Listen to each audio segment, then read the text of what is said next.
Sebelum nonton video ini, jangan lupa tekan tombol subscribe, like, share, dan jangan lupa nyalain tombol loncengnya ya teman-teman. Enjoy!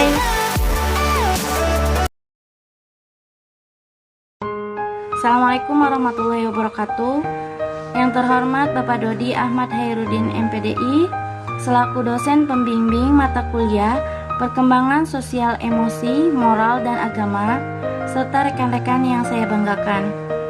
Pertama-tama marilah kita panjatkan puja dan puji kehadirat Allah Subhanahu wa Ta'ala yang telah memberikan rahmat serta hidayahnya berupa kesehatan kepada kita semua. Tak lupa salawat beserta salam semoga tetap tercurah limpahkan kepada Nabi kita, Nabi Muhammad SAW. Pada kesempatan yang baik ini, kami kelompok 4 akan mempresentasikan makalah tentang pentingnya pengembangan sosial emosi pada anak usia dini. Baik, perkenalkan, saya Dewi Ratna Purwati dan rekan saya Maya Fatimah Duratul Mukarramah akan mempresentasikan atau menjelaskan materi tentang pentingnya perkembangan sosial emosi pada anak usia dini. Langsung saja ke pemaparan materi yang pertama yang akan disampaikan oleh saya sendiri tentang pentingnya pengembangan sosial emosional pada anak usia dini. Anak dilahirkan dengan potensi mampu berkembang secara baik, tetapi mereka tidak mungkin sepenuhnya melakukan secara sendiri.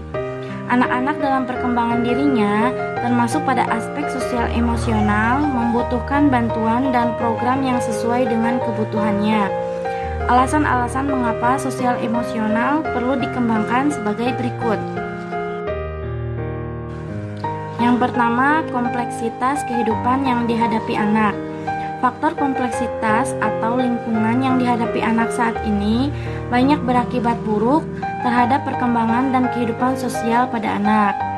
Ternyata kehidupan teramat sibuk mengakibatkan timbulnya tekanan-tekanan pada sosial emosional anak yang terutama berdampak pada anak-anak zaman sekarang, yaitu menjadi kesal dan marah, terutama dalam menanggapi segala sesuatu mengenai dirinya.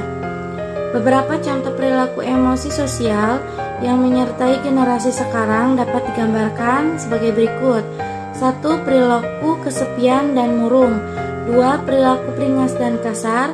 3. Perilaku rendahnya sopan santun. 4. Perilaku cemas dan gugup. Dan kelima, perilaku impulsif.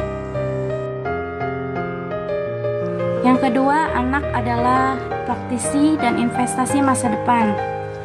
Alasan dan faktor lain yang perlu disadari tentang pentingnya pengembangan sosial emosional anak sejak dini atau sejak mereka berada pada level prasekolah adalah anak merupakan praktisi masa depan.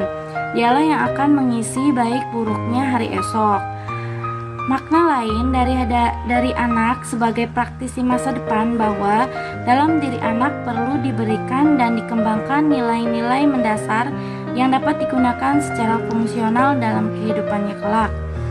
Di antara aspek mendasar adalah pengembangan aspek sosial emosional yang memadai. Yang ketiga, fase strategis pendidikan dan pengembangan anak. Pentingnya tahun-tahun awal kehidupan seseorang dimulai sejak bayi.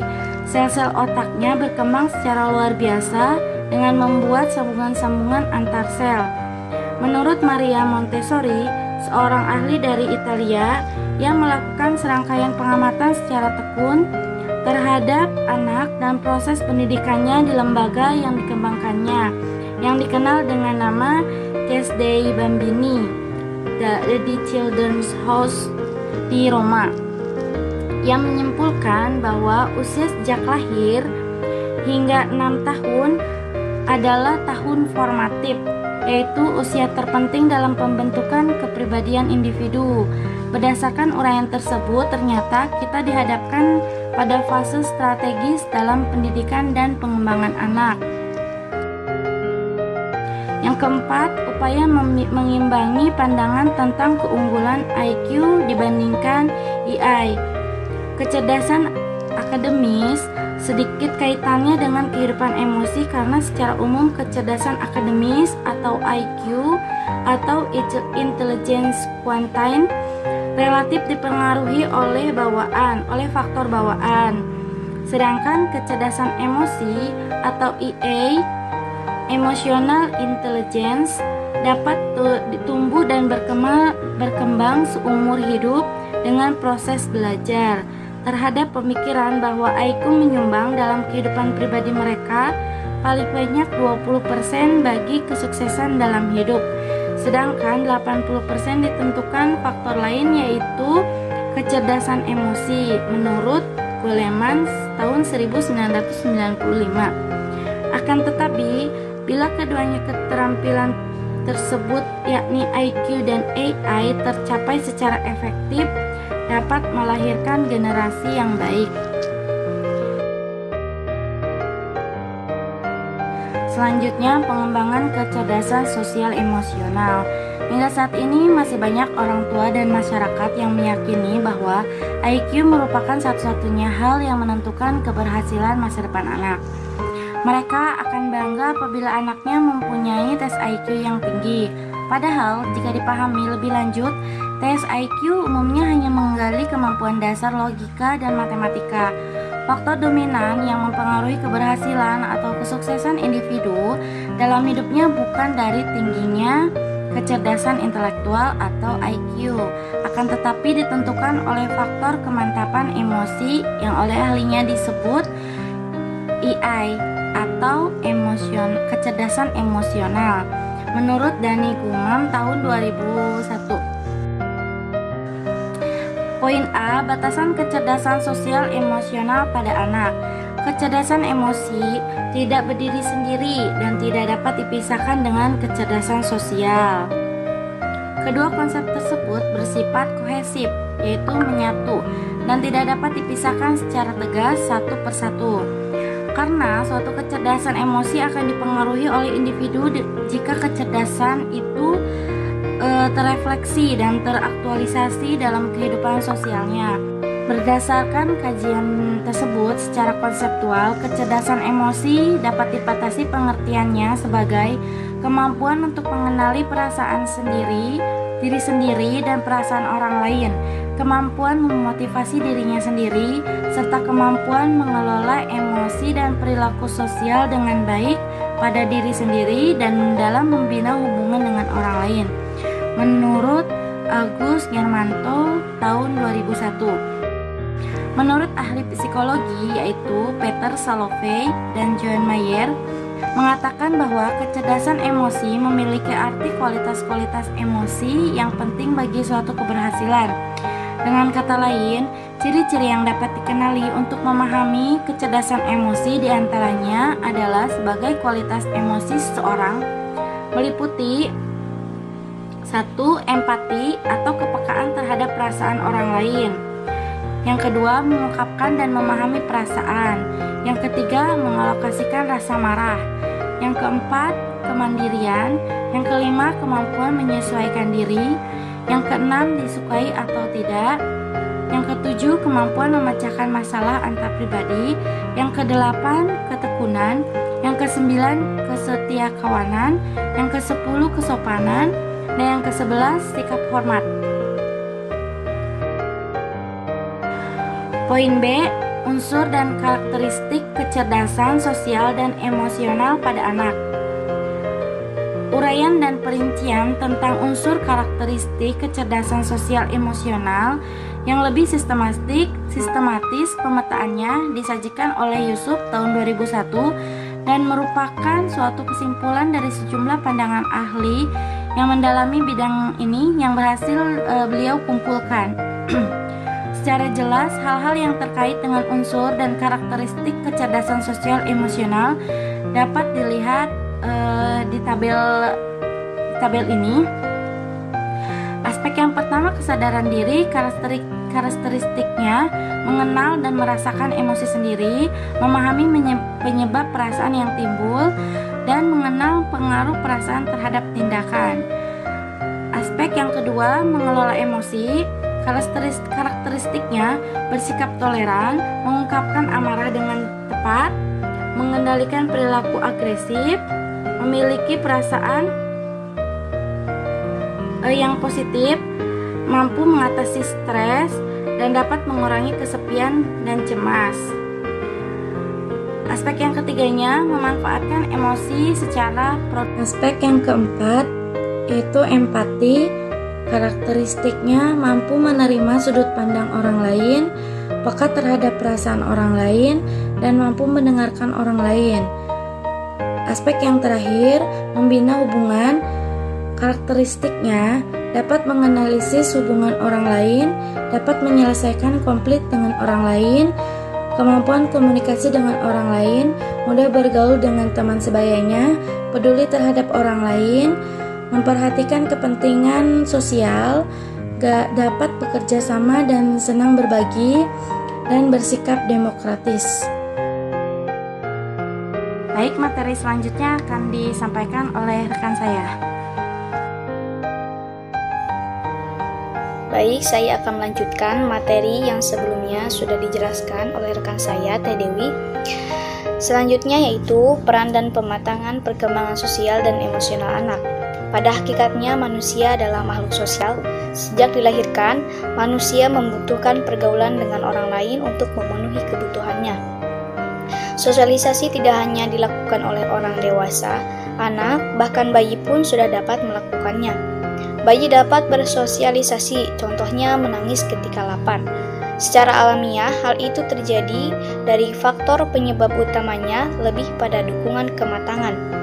Pada individu manapun, ternyata perkembangan intelektual menghasilkan kemampuan untuk memahami makna yang sebelumnya tidak dimengerti, memperhatikan satu rangsangan dalam jangka waktu yang lebih lama, dan menduga mempengaruhi reaksi emosional.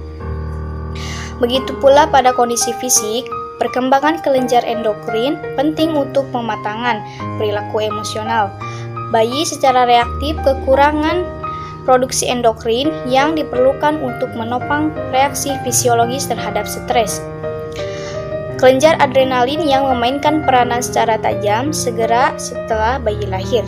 Tidak lama kemudian, kelenjar itu mulai membesar lagi dan membesar dengan pesat sampai anak usia 5 tahun. Pembesaran melambar pada usia 5-11 tahun dan membesar lebih pesat lagi sampai anak berusia 16 tahun.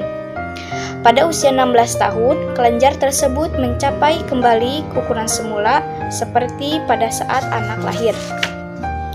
Hanya sedikit adrenalin yang diproduksi dan dikeluarkan sampai saat kelenjar itu membesar.